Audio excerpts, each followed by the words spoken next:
Okay, Chapter 1, Section 3, Algebraic Expressions. We've talked a little bit about these, but we're going to go a little bit more in depth in this section. By the end of this lesson, you will be able to write expressions to model situations. For example, you take an actual sentence and write a mathematical expression, evaluate expressions given values of variables, and simplify multi-step expressions. So let's go ahead and look at that. Writing an algebraic expression, 7 less than the number t. You can see that the first example shows me what we're trying to do with the sentence. 7 less than the number t, t minus 7. Now make sure you're careful about order when it comes to two operations, division and subtraction. T minus 7 is not the same thing as 7 minus t. So be very careful when you're doing division and subtraction on which order you're putting it in. Now we just talked about, based on the commutative property, multiplication doesn't matter as much because 3 times 5 is the same thing as 5 times 3, vice versa, same thing for addition. Number 2, the sum of 11 and the product of 2 and the number r. So sum, product are two operations that we're going to do. Sum, if you remember, is addition. Product is multiplication. So I'm adding the sum of 11 and, so the sum of 11 and what? Well, the product of 2 times r. So it looks like that. The sum of 11 and the product of 2 and r. Now you could put that one in the other order. It could be 2r plus 11 because if you remember, back to the properties, addition and multiplication are commutative. You can write them in either order. Number 3, Aaron has $520 and is earning $75 each week babysitting. So we have to take the actual sentence and rewrite it so that we have a mathematical expression. So if you think about it, if you have $520, Aaron has $520, and she's earning. When you earn, you add $75. So after 1 week, she adds $175. After 2 weeks, she adds $275. So depending on how many weeks, we would multiply by 75 to find the total amount that Aaron has. Number 4. You have 50 boxes of raisins and you're eating 12 boxes each month. Well, you're going to have stomach ache, first of all, but let's go ahead and write an expression. So if I have 50 boxes of raisins, am I adding to them if I'm eating them, or subtracting them, or multiplying them? I'm subtracting because we're eating it, so we're going to subtract. So we have 50 boxes and we're eating 12 boxes per month. So we're subtracting. After 1 month, we're taking out 12. After 2 months, we're taking out 24. So we multiply 12 by the number of months we have. So that's our first goal, taking sentences and writing mathematical expressions. The next goal was to be able to evaluate an expression given a value for the variable. So if you look here, what is the value of the expression for the given values of the variable? And it got cut off there a little bit. But if I have 7 times a plus 4 plus 3b minus 8, when a equals negative 4 and b equals 5, I have to be able to take the 4 and the negative 5, the negative 4 and the 5 and plug them in for the proper variables, and then I can evaluate the expression. So I have 7. A is going to give me negative 4, so I'm going to take negative 4 and put it in there for A, and if you want me to highlight that, I can. So I took that negative 4 and I put it in here for that A right there. I replaced A with negative 4. So let's keep going. Plus 4 plus 3b. But what is b? What am I going to replace b with? 5. So I'm going to put in a 5 for b right here. Minus 8. Now we just have to use order of operations, which we talked about already, and solve. So I'm going to do what's in parentheses first. Negative 4 plus 4 is 0, so I have 7 times 0 plus 3 times 5 minus 8. Parentheses are finished. Next comes exponents, but we don't have any exponents, so multiplication and division. So 7 times 0 is 0, plus 3 times 5 is 15, minus 8. 0 plus 15 is 15. 15 minus 8 is 7. So my final answer is 7. Let's keep going.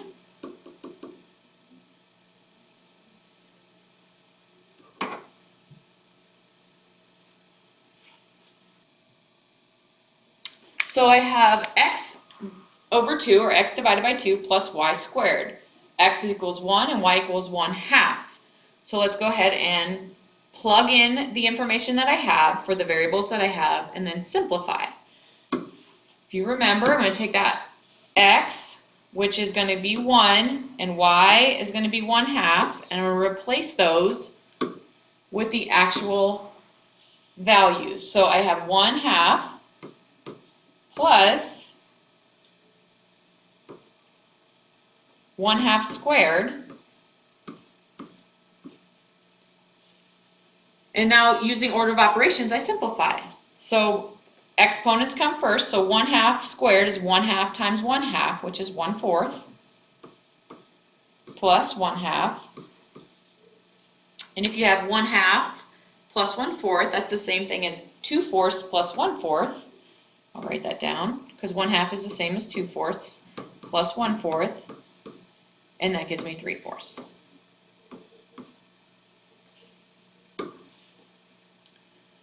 Like terms. Just a reminder, like terms are terms with exactly the same variables and exactly the same exponents, okay?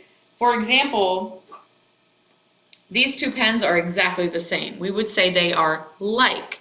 I can take this pen and add it to this pen, and now I have 2 pens. What you can't do is add and subtract things that are not alike. For example, I have a pen and now I have a mouse. I can't say I have 2 mouse pens because I don't. I have a 1 pen and 1 mouse. You cannot add and subtract things that are not alike. For example, if I ask you to take away 1 keyboard from what I have, you can't do it because you only can add and subtract things that are alike. You can add pens to pens, you can add mouses to mice, but you cannot add and subtract things that are not alike. And that's all that like terms means up here. So we're going to simplify each of the following expressions to the lowest possible terms. And you're still using order of operations, but you're also using your properties that you had last section, and we're kind of putting everything together to simplify. So using my properties, I'm going to get rid of the parentheses using that distributive property. So I'm going to distribute this negative sign to each part.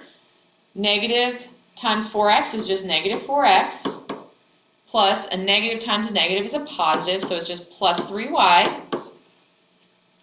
And then here, remember that distributive property that we can do backwards? So I have plus negative 2y times negative 5 is 10y, positive 10y, and negative 2y times x is negative 2xy.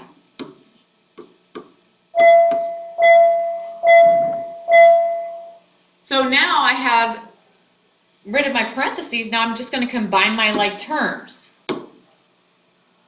What is like? Negative 4x and 3y. Can you add x's and y's? Are they alike? No. So what about any other x's in this row down here? No. But I do have like terms when it comes to the y's. I have a 3y here, and I have a 10y here. Those are alike. If you have 3 y's, could you add 10 y's to them? Absolutely. So let's add those together. What does that give me? 13y. So I have negative 4x plus 13y minus 2xy. Can I combine anything else? Do I have anything else that has exactly the same variables and exactly the same exponents?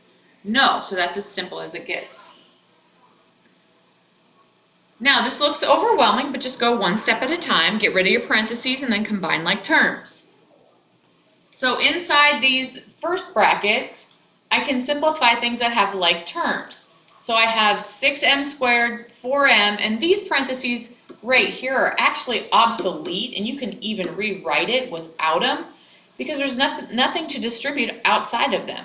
So I have 6m squared minus 4m plus 6n, and then plus a negative is the same thing as minus, so minus 6m squared plus 4n squared. And now I can combine those like terms on the inside of those brackets before I keep going to make it easier. I'm going to just rewrite this. It's frustrating, there's a delay on this right now. There we go. So inside those brackets, the brackets are the ones with the square ends, and they only do that just to make so you can tell the difference between the parentheses and the brackets. They're the same as parentheses. I have an m squared, positive 6m squared, and I have a minus 6m squared. Well, what happens if you have 6 and you take away 6? You get 0. So technically, those are going to cancel. So let's go ahead and cancel those. Do I have anything else that's alike inside the brackets? I have an m here, I have an n here, and I have an n squared here. Nothing's the same inside the brackets, so I'm finished with the brackets. But here is something that you need to remember. We can't get rid of this bracket because we do need to distribute this negative sign right here. As soon as you see a negative sign outside of a set of parentheses, you need to remember that we most likely need to distribute it. So I'm going to go ahead and do that next. So I still have negative 3m squared plus 6n squared minus 4n. And now we're going to distribute this to each part inside here. So I have plus 4m minus 6n minus 4n squared. And now combine like terms. Do I have any other m squareds? No. Look at the 6n squared. Do I have any of n squareds? I do. So we're going to go ahead and combine those. So I have 6n squared here, and I have minus 4n squared here.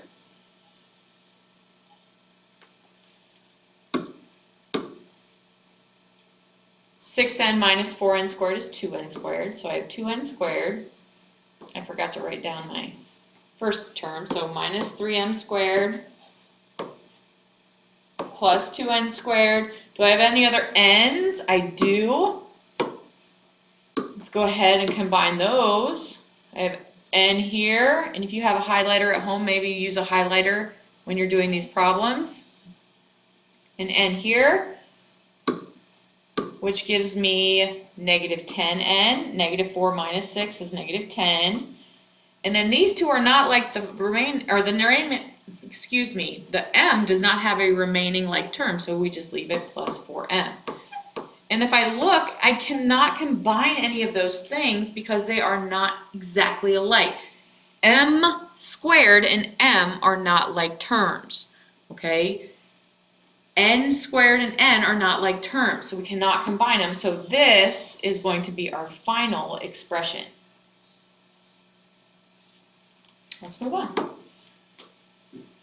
This one, okay, I have two sets of parentheses here, so I want to get rid of the parentheses by distributing. I'm going to go ahead and distribute my negative. Remember what we talked about previously. If you have a negative outside those parentheses, you must distribute.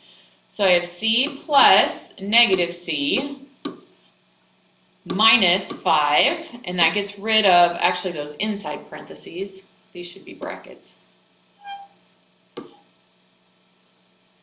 Okay, and so now do I have any use for those brackets? No, it's just c plus negative c, or c minus 5, and c plus negative c or c minus c, those are going to cancel, and I'm just left with negative 5.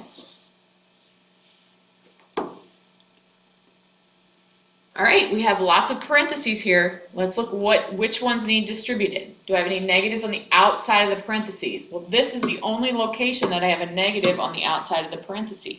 So let's distribute that one and then combine like terms.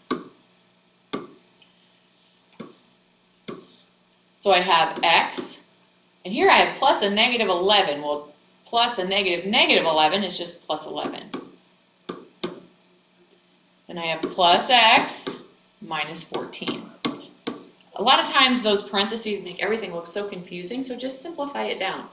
Now, combine like terms. Notice how I have one x here, and I have another x here, so x plus x is not x squared. That's a common mistake. X plus x, if I have one x and I add another one x, I have two x's. 2x. And my other like term are just the constants, the 11 and then minus 14.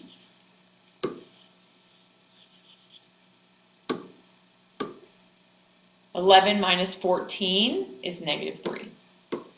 Can you combine 2x and minus and 3? No. So that's your final answer. And that's it. The next thing you need to do is get on Math Excel and get worksheet 1-3 complete.